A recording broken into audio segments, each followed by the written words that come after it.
3个辫子针的规律，再重复钩织2次。完成以后，拉一下线圈，再钩一个长针，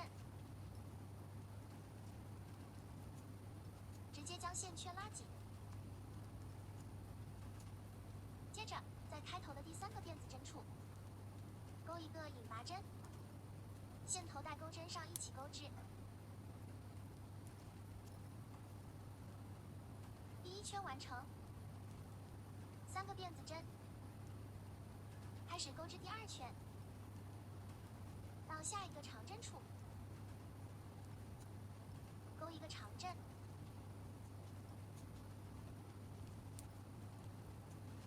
三个辫子的大洞内钩2个长针，